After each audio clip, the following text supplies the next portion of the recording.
prevalece sobre la justicia, cuando la insistencia sobre los derechos humanos los hace aparecer como fruto meramente de medidas legislativas o de decisiones normativas tomadas por diversas agencias de los que están en el poder.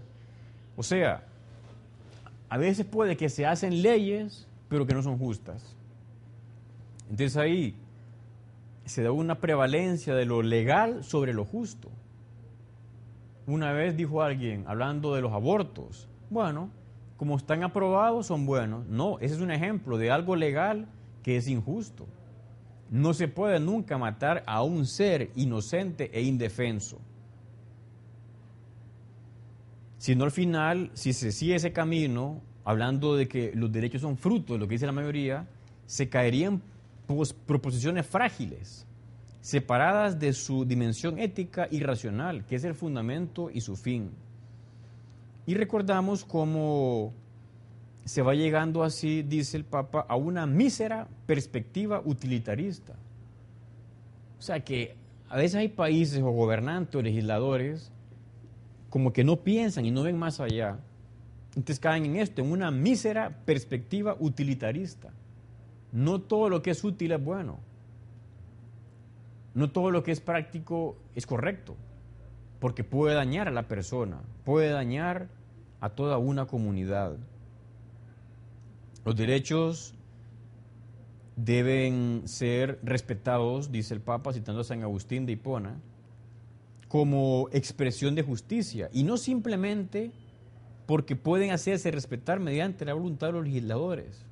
O sea que en definitiva es una crítica al positivismo en el derecho. Los que dicen, bueno, cuando ya un derecho se promulga o una ley se emite, es buena. Todo lo que se emite es bueno, no necesariamente. Hay leyes que son injustas. Y no hay que agradecer a los legisladores. Ellos deben emitir leyes conforme a la recta razón, conforme a la ley natural.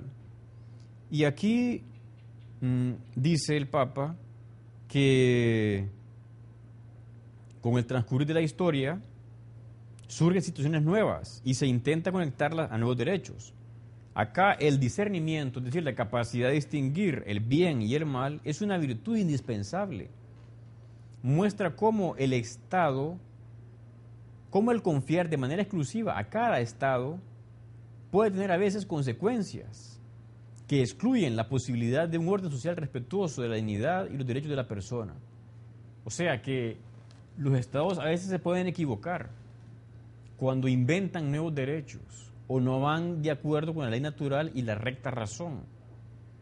Eso no hay que cansarse de usar la razón. Podemos alcanzar la verdad, aunque el relativismo lo niegue. El relativismo en sí es una contradicción, dice que no podemos conocer verdades absolutas, pero en el fondo nos quieren imponer su verdad de que no hay verdades y de cualquier unión es matrimonio, según ellos, de que la sexualidad hay que usarla de modo libre o con un libertinaje que vemos lo que va generando en el ambiente, que es corrupción ya desde que son pequeñitos o adolescentes las personas. Por tanto, la razón debe estar presente en las ideas de las personas y a la vez no olvidar la dimensión religiosa del ser humano, como la fe, y el Papa hace referencia acá a la dimensión religiosa en general, pero sabemos que hay religiones con ideas que van contra el ser humano o que promueven la violencia. Por tanto, el Papa nos recuerda la importancia de la fe, sobre todo de la fe cristiana, que nos transmite la verdad plena sobre el hombre, en este caso custodiada y transmitida por la Iglesia Católica. Dice que la dimensión religiosa puede ayudar a conseguir dichos fines de unas leyes justas, puesto que el reconocimiento del valor trascendente de todo hombre y de toda mujer favorece la conversión del corazón, que lleva al compromiso de resistir a la violencia, al terrorismo y a la guerra, y de promover la justicia y la paz. Generalmente las personas con creencias religiosas son las que más se involucran en la búsqueda del bien y de la verdad.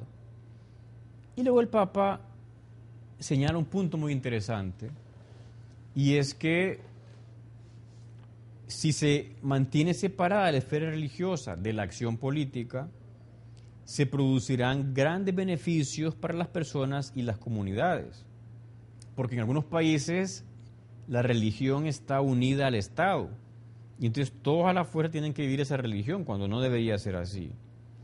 Pero a la vez dice, no se debe por la fuerza impedir que los ciudadanos libremente expresen su fe. Es inconcebible, por tanto, que los creyentes tengan que suprimir una parte de sí mismos, su fe, para ser ciudadanos activos, que en buena parte del mundo occidental eso está pasando, que ahora se llega a una dictadura de la tolerancia, se llama.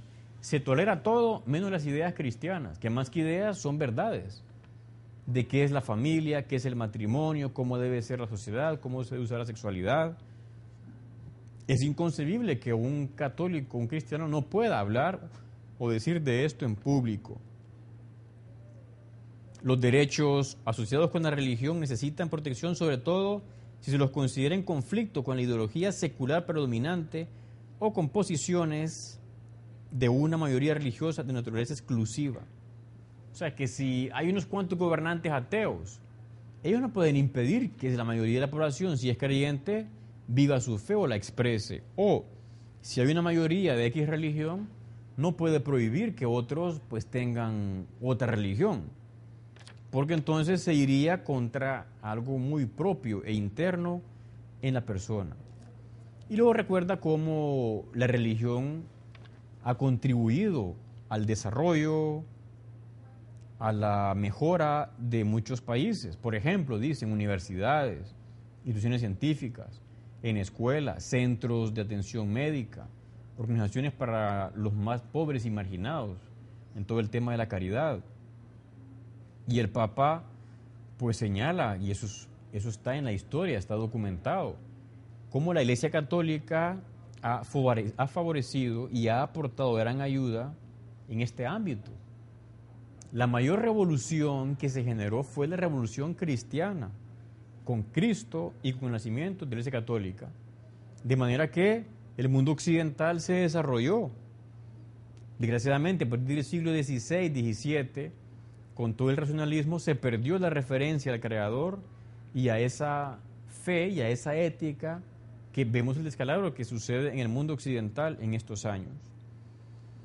Y por último, el Papa habla de la esperanza, que aunque el mundo se vea tan convulsionado, un mundo a veces muy injusto, donde abunda la violencia, donde cada vez es más la brecha entre ricos y los pobres, dice el Papa que no hay que perder la esperanza.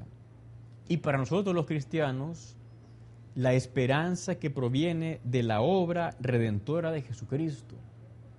El Papa habló de Cristo en las Naciones Unidas, porque Cristo no es un fantasma, Cristo es un ser humano que a la vez es Dios, que existió y que sigue existiendo.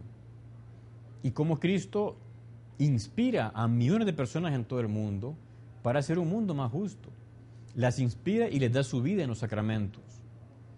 Dice Benedicto, el Papa, precisamente por eso la Iglesia se alegra de estar asociada con la actividad de esta ilustre organización, a la cual está confiada la responsabilidad de promover la paz y la buena voluntad en todo el mundo. De hecho, la Santa Sede es miembro de Naciones Unidas. Tiene voz, aunque no voto, y ayuda bastante. Muchos líderes políticos o gobernantes acuden al nuncio en las Naciones Unidas para pedirle consejo, porque tiene la Iglesia ya una historia de 2000 años, una sabiduría práctica de cómo se debería llevar el mundo. Al final el Papa agradece la posibilidad de haber estado ahí y prometo, dice, la ayuda de mis oraciones para el desarrollo de vuestra noble tarea. El Papa que reza por quienes trabajan en las Naciones Unidas. Hemos dedicado por tanto este programa a más o menos recordar, ver lo que el Papa dijo en su viaje a Estados Unidos, a la sede de las Naciones Unidas, el 18 de abril de 2008, ahí en Nueva York. Si desean conocer más este mensaje, pueden buscarlo, como he dicho antes, ya en internet. Eso es el Padre Animal. Les invito a que nos vean cada semana en este programa Con la Fe y la Razón. Pasen todos un buen día.